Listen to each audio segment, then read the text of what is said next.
What is going on, y'all? My name is Spice of the Spice Camp Fish, and today I've got a bag. So if you guys have been following the channel for any length of time, you guys have probably seen a few videos with my buddy Max. He's just recently getting into bass fishing within the past year and a half or so. And he's finally getting to the point where he's collecting some tackle and starting to have a nice little arsenal for himself. But of course, he had a few baits that he picked up and didn't really like for whatever reason. Whether they just not be the correct action, didn't like the color, whatever it was. And that happens to all of us. I feel like we all pick up baits that we don't necessarily like or don't necessarily end up wanting to throw. We just have to test stuff out. That's what we do as fishermen. We have to constantly be testing stuff out to see if we can find something better. And unfortunately, a lot of the time that just means that we waste a bunch of money on fishing gear that we don't end up using.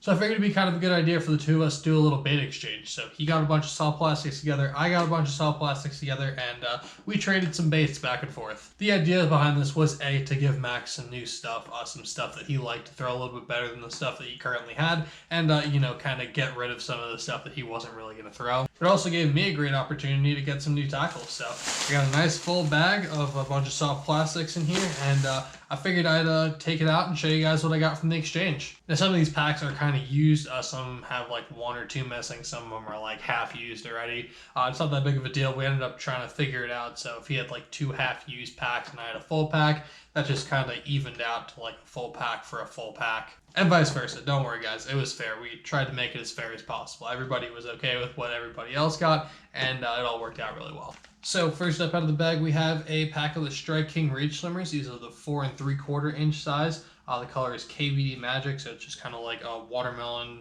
blue flake on top, and then kind of like a transparent shad gray color on the bottom. Super good looking color. I love this color. It's great to imitate a tilapia, brim, really any sort of bait fish. These would go great just on a swim bait hook, weedless underspin, something like that. You can put on a jig head, use it as a bladed jig trailer or a swim jig trailer. But yeah, that's the first thing out of the box. Looks pretty sweet. Next up, we got a pack of these. These are the Berkeley Powerbait Pit Bosses. The color is, I believe this is Perfection. Yeah, this is Perfection. Kind of an interesting color. It's got kind of a darker back, like a dark brown back with some orange flake in it. And the belly is kind of a brighter orange. Does a really good job imitating craws. Especially around here, a lot of our craws get a little bit of blue, but a lot of orange in them. So that does a really good job of imitating those. I believe this is kind of like a half pack, so I think there was something else in here that he traded me that went along with this. But yeah, love the Pit Boss. They're good on a Texas rig, flipping bait, jig trailer, however you really want to use them. The Pit Bosses are super versatile. Whew. Oh yeah, and in case you guys were wondering, they definitely smell like Powerbait. So we'll definitely be able to put these to work either this fall or coming in the spring. Again, good for a jig trailer, also good for flipping. Again, hopefully should be that time of the year soon where they're moving up kind of shallow, getting into that shallow cover, and should be pretty accessible using some flipping baits and stuff like that. Next up, we got a pack of the Googan Baits Mondo worms. These are in the June bug color, the 10 inch size. Just kind of like a purplish with some blue or greenish blue flake in it. Great color for any sort of dirty water. Great bait for over the summer. I don't really throw 10 inch worms or big worms all that much.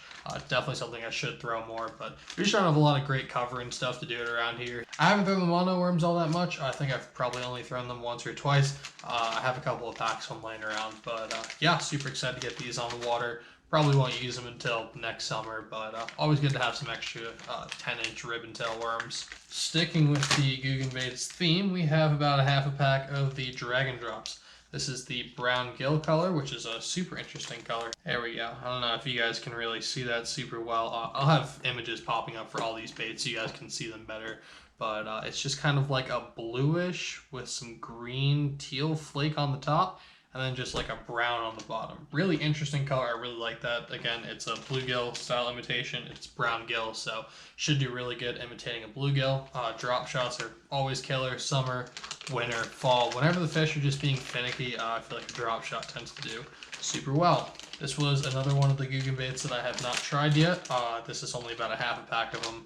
I guess Max went through the other half. So yeah, we're gonna have to give these a shot. Maybe this winter or fall, or we'll have to save them for next year. I'm not really sure when I'll get around to using them, but Always get to add another bait to the arsenal that I haven't tried before. Then we got a pack of the classic Gary Yamamoto Senkos. This color is chartreuse with black flakes, so super bright chartreuse color. Name is exactly what the color is. It's just bright chartreuse with some black flake. I'm not really sure why Max decided to pick these up, but super interesting color. I don't really throw bright chartreuse Senkos all that much, but I hear they're pretty good. Like post-spawn over the summer, anytime there's some really stained water, should probably do all right imitating a bluegill or something like that. I'm not really sure when I'll get around to using these, but yeah, just a real interesting colored Senko to add to the arsenal.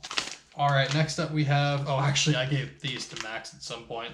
These are the Cajun Lures Kraken Craws. This is the blue crab color, which is just their rendition of blue craw, just like that green pumpkin with a blue swirl in it. I think this is probably like a half a pack of them or so.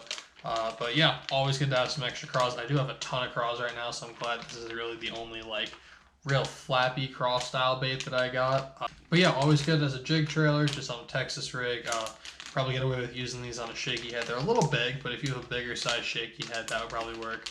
A wobble head would probably work pretty good too. But yeah, this is what they look like. They have those big flapping appendages at the end. Very similar like a Rage Craw or Googan Baits Kraken Craw, which by the way, I should mention, these Kraken Craws actually were on the market before the Googan Baits Kraken Craws. I don't think one copy of the other or vice versa. I just think it's by happenstance they happen to be very similar, or fairly similar, I guess, and have the same name. But yeah, just another pack of craws. Probably just add them to the arsenal. Not sure how long it'll take for me to get to these.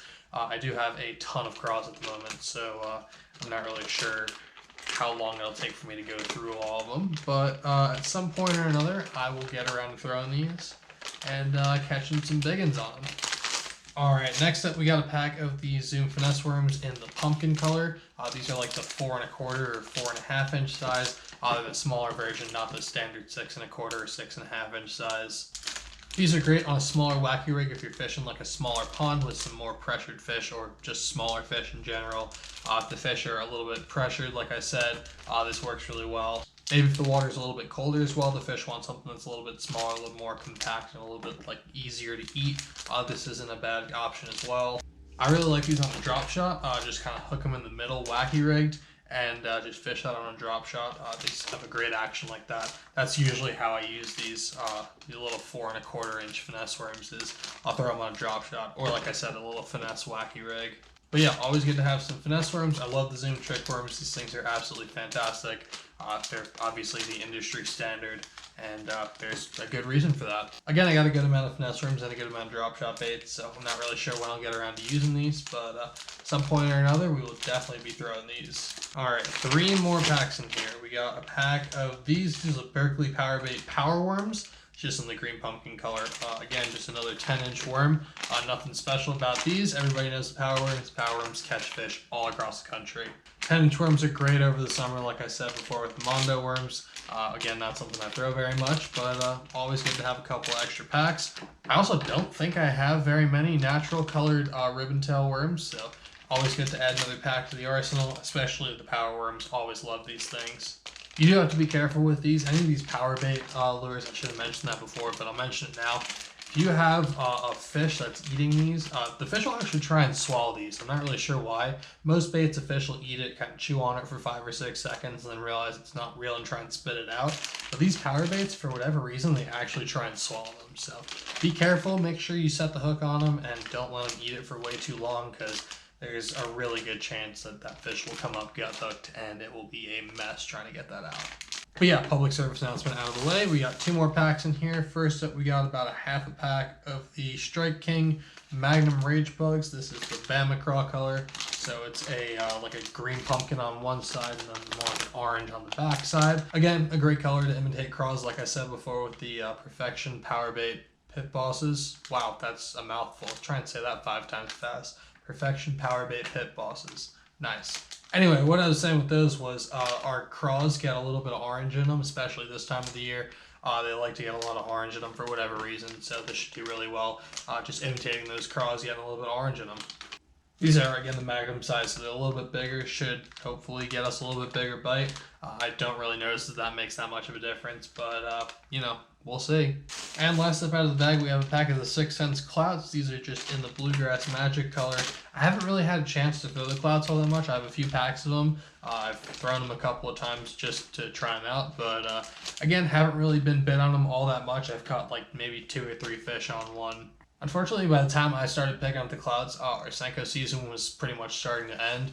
And I have this weird thing where I have to use all of my old baits first before I start using my new baits, or use open packs of baits before I start using unopened packs of baits. So between those two, I just never really got a chance to throw them all that much. But I am running super low on Senkos. Like I said, I started buying some more Senkos towards the end of the season, but I was running pretty low on Senkos before that. I think I was down to like my last 2 or 3 packs. So getting pretty close to the end there.